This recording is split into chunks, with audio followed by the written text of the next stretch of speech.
Congressman, thank you for doing Thank you very much. Thanks for the introduction, and we have this in common, this Constitution in our pockets. And I do reference it, and sometimes it gets misplaced, but it's got a few places in here that are, just pick one that's underlined. I might be sitting in a meeting, and I want to make sure I quote this exactly back to the people that need to be reminded that this is the supreme law of the land. And when we deviate from it, our founding fathers gave us a way to amend it. And so it's difficult to do, but it is possible to do that. And it's happened, 27 times or so. I remind my colleagues, you take an oath to uphold the Constitution of the United States, and that means the rule of law and the supreme law of the land. And if you don't like the laws, as long as it's constitutional, we can find a way to change them if the majority is of that opinion. And it seems as though now we have a president who thinks that he is the United States Congress, and that he wants to write the laws. And he waved his cell phone at us, and he said, I have a cell phone, and I have a cell phone, and I have a pen. And if Congress doesn't do what I tell you to do, I'm going to do it with my cell phone and my pen. It's an appalling thing to watch if you revere this Constitution and understand the history of this country. And I made this point on the floor of the Congress a week ago Friday during our border security debate that as I stood there in the front of the well, in the floor of the House with my back to the rostrum, the President of the United States came in to give his State of the Union address here last January from that rostrum behind me. And I just said his word, and the Democrats all started to applaud. And I said, and he told us that if we didn't do what he wanted us to do, that he was going to go ahead on his own without Congress. And they applauded some more because they want him to go ahead on his own without Congress and change immigration laws. And then I said, and then what did you all do? You stood and you led a standing ovation for the President of the United States when he told you that he was going to take your constitutional authority to legislate away from you, and he was going to do it himself. And you applauded. And our founding fathers never imagined that we would have a president who would give his oath of office and have so little regard for his word. And they never imagined that there would be a large group, a minority, however, in Congress that would cheer a president who went outside his constitutional authority and took their authority away, usurped their constitutional authority to write the laws. I mean, it says in this Constitution that all legislative powers shall belong in the Congress. And they stopped applauding after I drove that point in.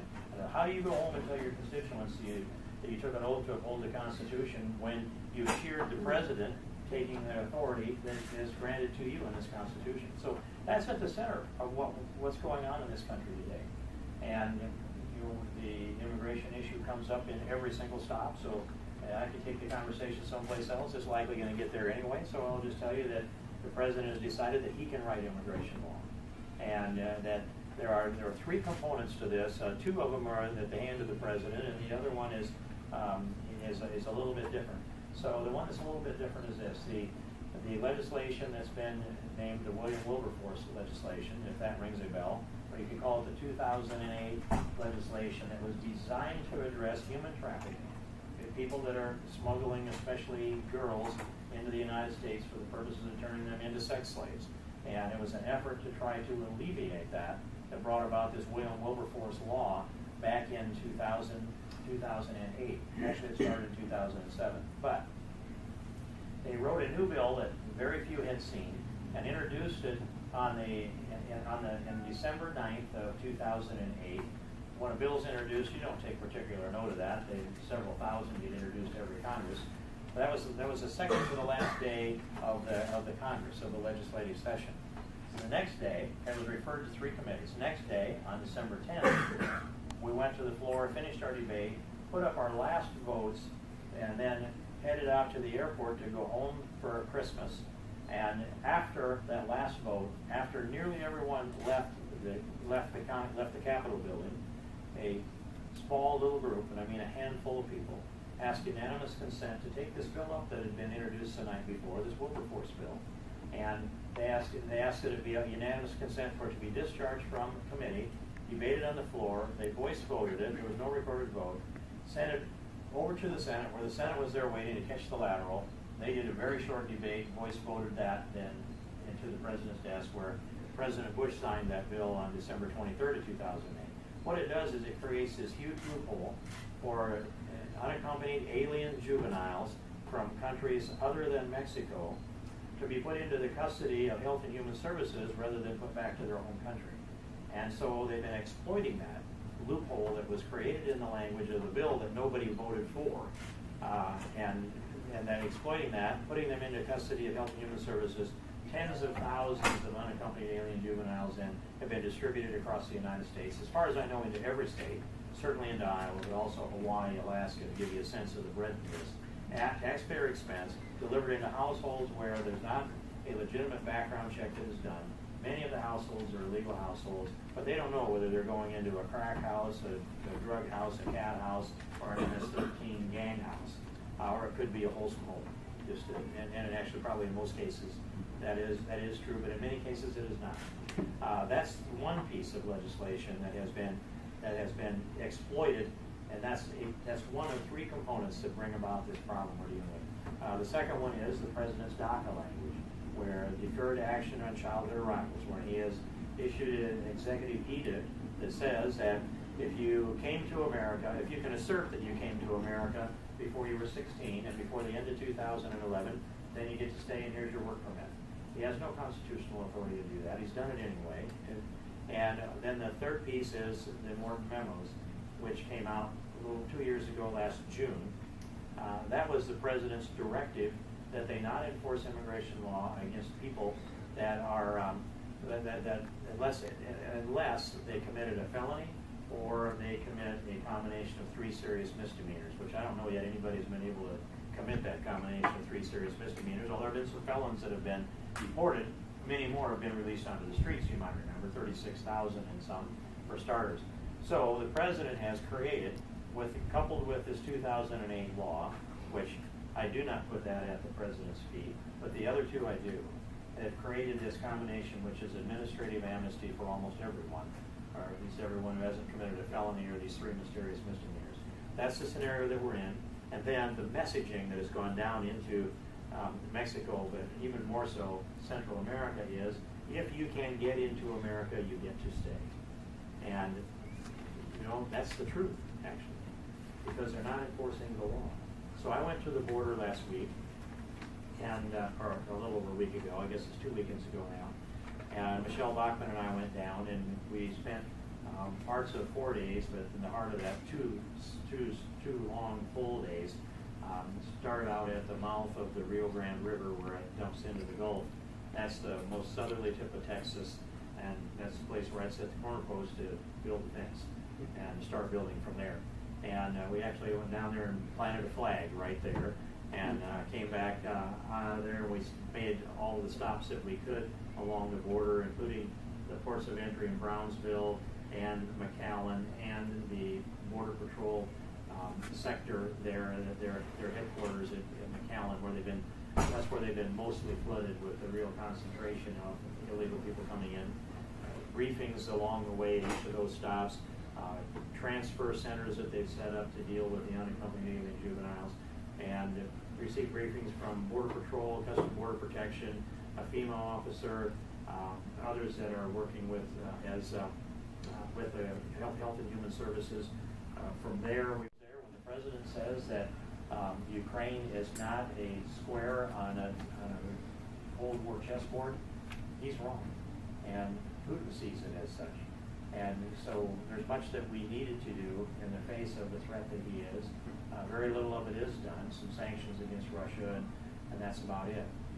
There's much more I would do. I'm not going to go into that very deeply unless you have more discussion about that, because I want to touch also the bases in Syria, too little too late there, and that has allowed Al-Qaeda and then ISIS to emerge in Syria. And when Prime Minister Maliki 9 months ago pleaded with President Obama for air cover and air support because of the threat they were facing against ISIS coming out of Syria, what he got was no air cover and no air support. And instead, President Obama emptied out all of our bases and stripped our military in Iraq down to about 180 Marines to protect the embassy. And if we had just held on to a couple of air bases there, Al-Assad, west of Baghdad, and Balad north of Baghdad. Those two air bases, even one of them, would have been enough to shut down any kind of military advance coming across the desert. They wouldn't have been able, let's put it this way, that ISIS would not have been able to lead a camel across the desert, not even to Mosul. We could have controlled all of that. That's what Maliki wanted. He didn't get it. And now Mosul's been taken, and multiple cities where they threaten now to surround Baghdad, but their focus seems to be more on Erbil and Kirkuk. The Kurds in that region, and that's both Kurdish region, they love Americans, and they are our allies, and I think they need to emerge as an independent country, and we should be helping and supporting them. And instead, the Christian refugees that are being driven out of Syria and driven out of Iraq are moving up into the Kurdish region because they get some protection from the Kurds. And the brutalities that are taking place, especially against Christians in that part of the world, have not been revealed in the news media to this point. It's just starting. But you just had to know what was going to happen with an organization that's too brutal for Al-Qaeda. Their stock in trade is beheadings. And I'm getting messages that come from religious organizations and also from an investigator who's got a network of connections. He's actually in Holland. He's got a network of connections down into that part of the world. He's sending me news stories from outside the United States and images and videos that are coming from that part of the world that are sickening to watch. But I think that I have an obligation to look at some of them as a representative sample, because otherwise you can't understand how bad it is. But when they behead children and women and pile their heads in the streets and put heads on spikes, we're dealing with a brutality that we have not seen since World War II. And we will have to fight these people. They have established their caliphate in that part of the world. That was their goal. They threatened Jordan, they threatened the Kurdish region, they threatened Baghdad. And if Baghdad is surrounded, the relief looks like it's going to come from Iran, not from the United States. And Iran's development of nuclear that's accelerated, and the confusion and the war that's taking place in that part of the world threatens even greater the peace and security of the world. Egypt is a better friend to Israel, and the new president, El-Sisi, is a better friend to Benjamin Netanyahu than they are to President Obama in the United States. So we've seen our foreign policy just go in a downward spiral. 3+ years of the Arab Spring, and nothing has gone our way except the Egyptian people took their country back over from the Muslim Brotherhood, who apparently were encouraged by the President of the United States, the Muslim Brotherhood. Barack Obama spoke in Cairo June 9th of 2009, and the people he had seated in the front row, Muslim Brotherhood. And shortly after that, then Secretary of State Hillary Clinton said Mubarak needs to be gone yesterday. Well, the Egyptians wondered, why does America support the Muslim Brotherhood? And I know that because they asked me. And I've been there twice here within the last several months, and done press conferences right out of Cairo. We were there doing a meeting in Cairo, and several blocks away they bombed the Minister of the Interior and killed 2 of his bodyguards, and the Minister of the Interior survived. That's what that was like then, and I don't know if it's much better now. But the people in Egypt came to the streets and demanded that they get their country back from the Muslim Brotherhood. They asked the military to help them. The military stepped in and helped them. They promised us in September that they would write a constitution, and they would have elections, and that the military would take orders from a legitimate civilian government. They followed through on all of that. And there were 70 churches, Christian churches, that had been burned and razed and destroyed. And there were wedding parties that were attacked by radical Islamists in Christian wedding parties in Egypt. There were 70 churches that had been destroyed by September. I went back in December, and then that number had gone to 100. But the Constitution that they have delivered, that's now ratified, that they're living by, says in it they have an obligation to rebuild the Christian churches in Egypt. And they are doing that. The churches are being rebuilt, and they think by next June they'll all be rebuilt. So I'm looking to Egypt to be a stabilizing force in the Middle East, anchored with Israel, and that's an optimistic thing, but the President of the United States doesn't think so. He's still stuck back with Morsi and the Muslim Brotherhood. So we have a lot to do with foreign policy. This Western Hemisphere is Western civilization. We should do a lot better job with all of the countries in this hemisphere. We've essentially ignored them. And we've given, by the way, Canada the back of our hand and treated them like a redheaded stepchild when it comes to trade. we should be trading with them. And we shouldn't be locking out softwood timber, or we shouldn't be locking out steel, and we shouldn't be locking out pigs. We need to be doing business with the Canadians. They're our best trading partner. So I just ramble across a few things here and touch a few bases along the way. These are things that come to mind that I wanted to go into some detail. But we can go wherever you want to go, and I'm happy that you're here, and I appreciate it. We'll go right to the gentleman here, and I'll come back there in a I little want to say how happy I am to hear that you authored a bill about making English the official language. How is that going? But I want to talk about, you mentioned World War II. There was the War Powers Act that was enacted in World War II, which gave the president the authority and the leeway, and he didn't have to worry about the Constitution. He could just, so that we could win the war. But that War Powers Act was supposed to be dissolved at the end of World War II, and it never was. And they just keep renewing it, and that's how they get away in Washington with all this bypassing Congress through both houses of Congress, and just making up their own laws as they go. I don't. On the English. Thanks for bringing that up. That's getting more and more co-sponsors, and they just keep dropping in 1 or 2 a day. It's growing now, and we're over 100, I think. We're in a position where we should be able to get a hearing on it and have a chance to move it. I think it's more likely the next Congress than this one, however. War Powers Act.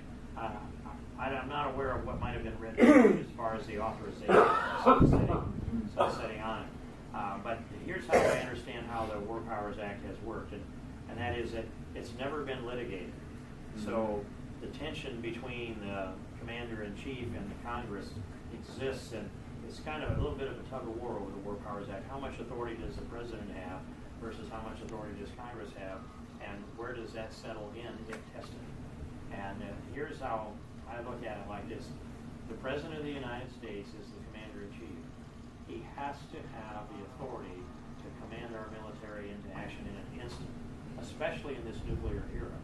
But there's a limit to that authority, and he needs to have congressional authority to go beyond wherever we can agree the limit is. That limit is the undetermined part. Now, I look at this thing from the standpoint of if he orders air raids like President Reagan ordered air raids in on Gaddafi after the Lockerbie bombing, if I remember right, and he folded Gaddafi's tent, and that was pleased me a great deal that happened, those F-111s flying in there. I believe that he as Commander-in-Chief had the authority to do that. If it's going to be an extended operation, then I think the President has to come to Congress for that authority. Now, that's how I look at it, but I'm open to hearing your response. I'm no fan of Obama. I wish if the truth were put out there at the last election, the real vote were known, he wouldn't be in there today. That's my opinion. He's let terrorists run free, and he wants to eliminate all the borders. I just can't stand it. Well, I agree with you on each of those points that you've made, and another one is that if we have to fight a war in the next 2.5 years, I don't know how we win it with this commander-in-chief. Ain't my command. And this other thing about the election results, I carry an acorn around in my pocket every day. I have not failed to do so since Acorn tried to register all of those false voters, because they nearly undermined our republic, and we cannot let them get away with that. So that's my reminder. The last election, there was several occasions where there was more votes than there was registered voters. I don't know how I get 100% of the votes cast for Barack Obama. I thought people made mistakes more often than that. So there's much that we need to do. Who was the young man who was leaning forward first? I have a couple of questions, I guess, for you. For the current situation, like the transatlantic region has just absolutely fallen apart. And then the sanctions against Russia. According to things that I have read, Russia had over just this past weekend, they had 72 hours to 72 hours to respond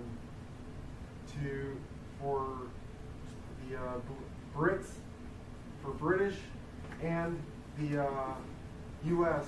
to go to war with Russia. There's not going to be, this wasn't going to be any type of war. There's going to be thermonuclear warfare.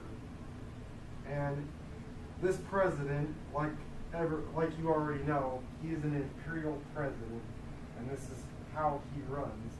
It's imperial. He runs off the British.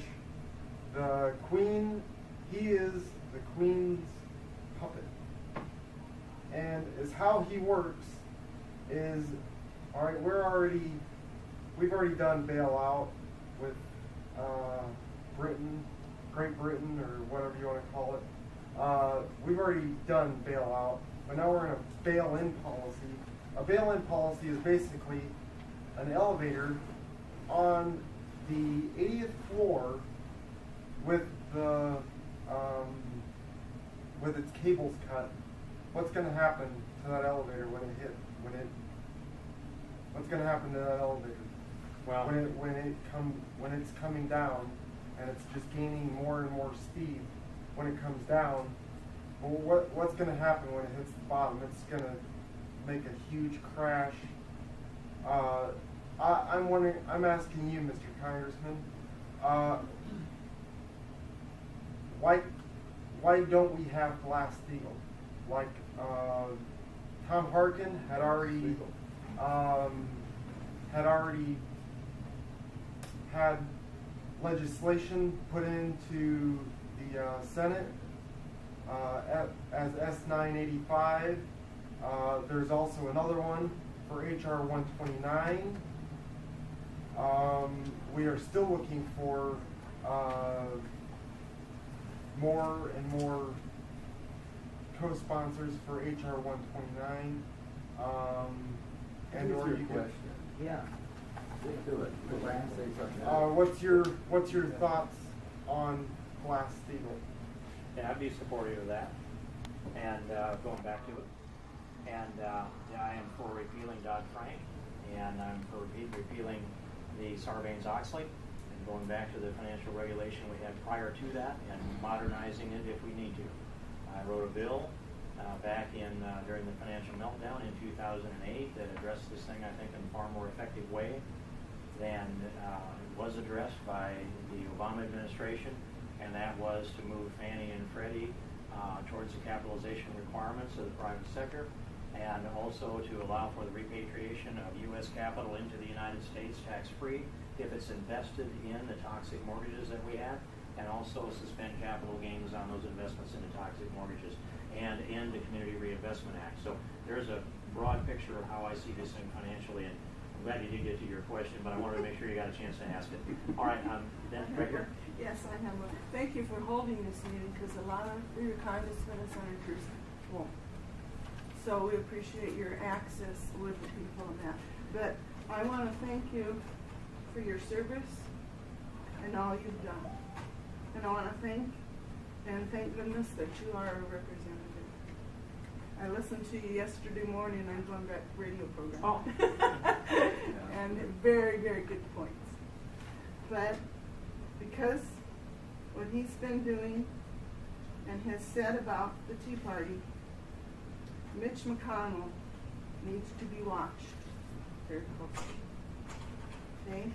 But my question is prompted by the Mississippi primary, Thad Cochran versus Chris McDaniel. You're aware of what happened. The nasty campaigning and the tactics the establishment, GOP, and Cochran displayed. The closed-door gathering that was held by the group of senators, Mitch McConnell, Orrin Hatch was in on it, Chuck Grassley was in on it, former Governor Haley Barbour, and others, the money and the dirty tactics executed by the establishment GOP and the money given to Cochran for re-election. So my question to you is, we all have to make hard decisions.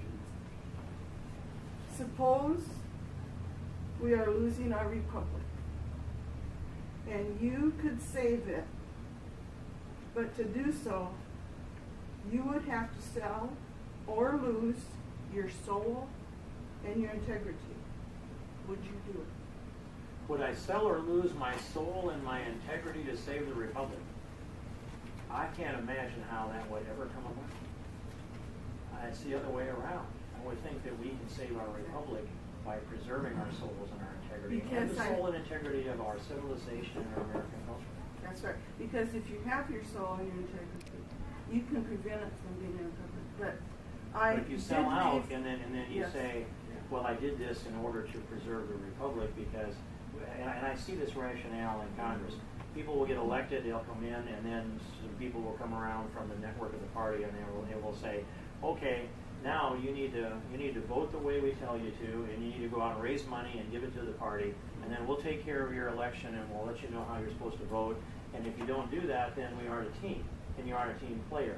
And when that vote comes, like a vote for TARP, for example, then they will say, you need to do this for the team, and then they'll say, if you don't vote to preserve your re-election and your seat, then you're not going to be here to do some good. I say honesty and integrity and constitutional principles are always the good that you need to do. And if you lose your seat over that, you leave Washington with a clear conscience. But America's a better place having stood on principle. See, why I'm upset is because our Grassley, I think a lot of him, but I think he sold his soul. Well, he sold his soul to Mitch McConnell. And what I did is, Representative King, I wrote Grassley a letter because I was upset. And he did respond. I have very much respect for him because every time I write, he does respond. And I copied my letter. I copied what was in the paper of the primary of explaining what it was. And he did respond, and I put that in the envelope that you can read it and see what he said. I will read that. And I think a lot of Chuck Grassley. I do too. And in these circumstances in Mississippi, I reject that kind of politics. I For do a too. long time I've rejected that kind of politics when it came from Democrats. And I said, we should not do race baiting. We should not do race-based politics. We shouldn't do identity politics. We should market the things we believe in to American citizens' die. See, Chris McDonald got the popular vote. But then McConnell stepped in with all his shenanigans and Haley Bailey. It looks like a lot of the votes that came in that runoff and brought in the Democrats came as illegal votes, people that already voted in the Democrat primary. Right. And those numbers look like they're adequate enough to reverse the decision or at least call for a new election. This makes it a lot harder for people like me who have long said that we shouldn't do identity politics. And I had this conversation over the last couple of days. I was born in Cincinnati. My high school was Denison. There are two towns that have a high concentration of minorities. And things that happen that Democrats do there to try to beat me, they send mailers into households. There's a software that will do a search engine that will search the surnames or the last names of people in the voter registration file. And if it's something like Gonzalez Sanchez, Hispanic surname, then they send a glossy folder to those households, to those mailers. And it might be, and these are things that we have in our possession now in our files. It might be a picture of, say, about a 6-year-old Hispanic-looking girl with a tear going down her eye, and it might say, Steve King hates me. And then they'll go on with that. And they are dividing people against each other down the lines of race, ethnicity, class envy. They're pitting us against each other. Some of this started back when Bill Clinton was president, when he said, I'm gonna appoint. He built coalitions and advertised that way too. And he was the first one elected by a coalition in that way. But he said he was going to appoint a cabinet that, quote, looks like America, close quote. And I remember writing an op-ed that was printed in the Des Moines Register back then in '92. Bill Clinton's color-coded quota cabinet. Well, he selected people because of race and ethnicity.